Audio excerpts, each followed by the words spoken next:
A very well-known face to all of you.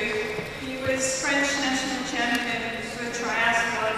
He was the performance director for the British team going into the inaugural Olympic Games.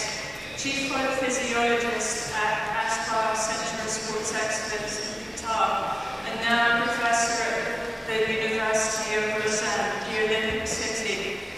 An athlete, a coach, and a very, very highly esteemed scientist, Professor Grégoire Millet.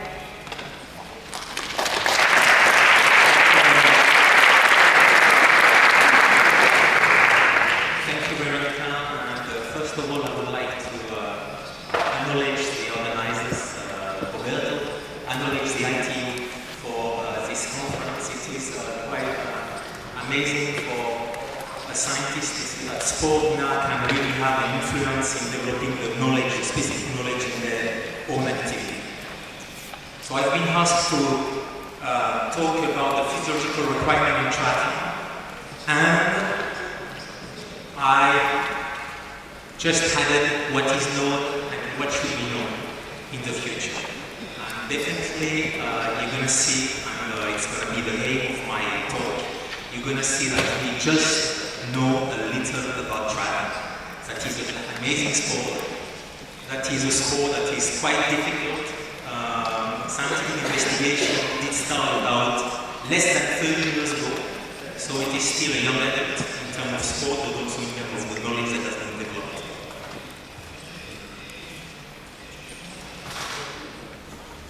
So, first of all, a statement that can be a little bit provocative. I've been coaching for long, and now as a scientist, I would make everybody relax, especially the coaches, sometimes who can be a little bit reluctant dealing with scientific data. In my view, scientific training does not exist.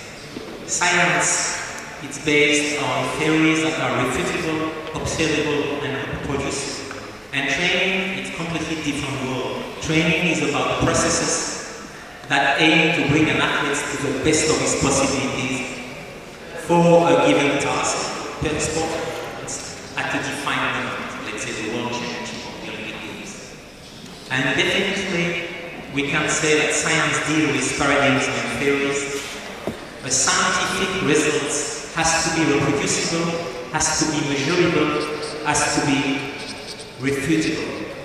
In opposite, training deals with practices and processes.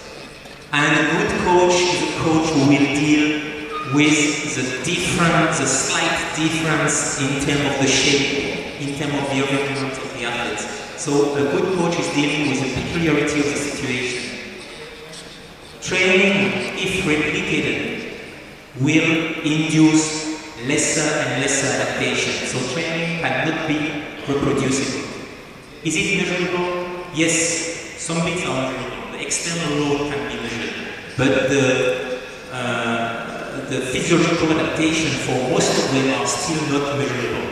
We can measure heart rate, we can measure VO2, we can measure different type of forces, but definitely it's very difficult, at least on a daily basis, to measure the molecular adaptation that are the key factors. And in training, there are few inviolable rules. Coaches have to be creative. Coaches, the good coaches, will invent day after day their own theory and their own practices. They have in common that you need to observe, you need to experiment, you need to have good reasons, and it is based on the hypothetical deductive methods. Scientists and coaches will have this type of methods together. They can share their knowledge based on these methods. So the scientific data can't prescribe training content. The scientific data, knowledges, and models and it's the just is in bracket, can help the practitioner, the coach, in the formulation of the question, in the formulation of his methods, and how to renew this method.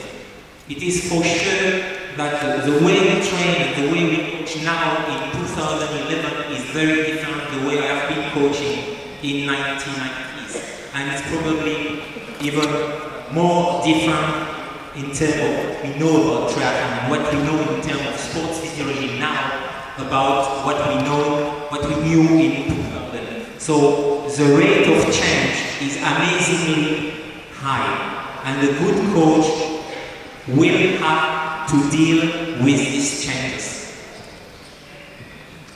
First of all, if we look at the scientific interest in triathlon, you can see here the number of publications from 1984 till 2006. And there is a very clear trend that triathlon as a subject or as a model has increased the scientific interest.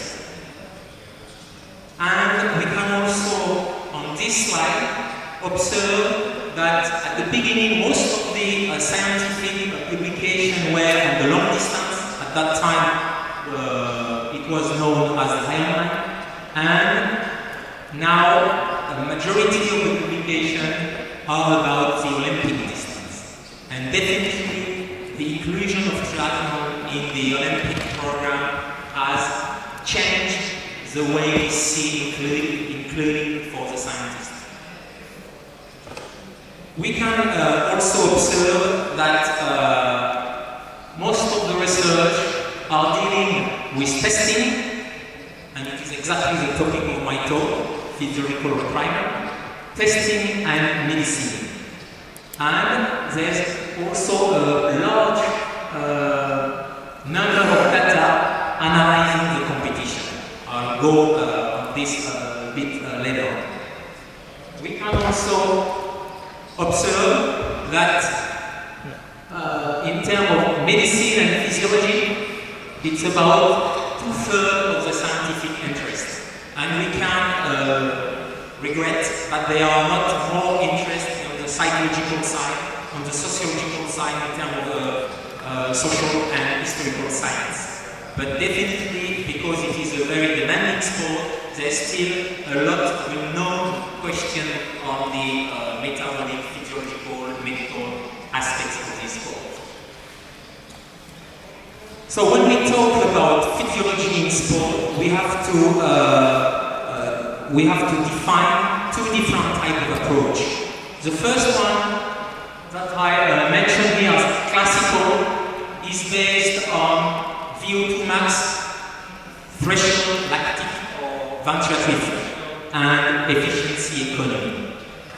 And it is a model that has been developed by Coyle, that has been also developed in a slightly different way by Deep Impero, and it is based on the analysis of performance VO2.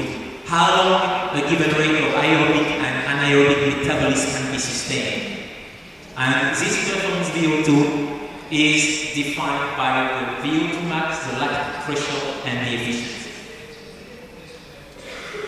Here you get a slide where you can observe that VO2 max, lactic threshold, economy, efficiency will influence the performance VO2.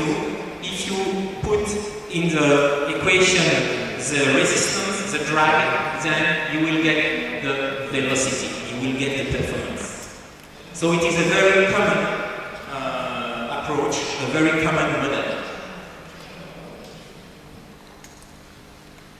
And the exercise physiologists working on a daily basis with the athletes and with the triathletes, and I know that some of the best in the world in this room, they will have to deal with obviously the physiological aspects of the sport and how also the training in the different sports will influence the adaptation. So we can say that they will use some type of incremental test in cycling and running, and from this data they can calculate the main parameters in the classical approach. Another bit of difficulties is about the cross-training. Cross-training means that you can definitely induce some adaptation in one sport by training in another one. it is the specificity of triathlon. And definitely the triathletes are very good in optimizing, and the coaches after 30 years of experience are very good in optimizing what you get from cycling and running performance and vice versa. And cross-training in this way can be defined as combined alternative training modes within a sport-specific regime.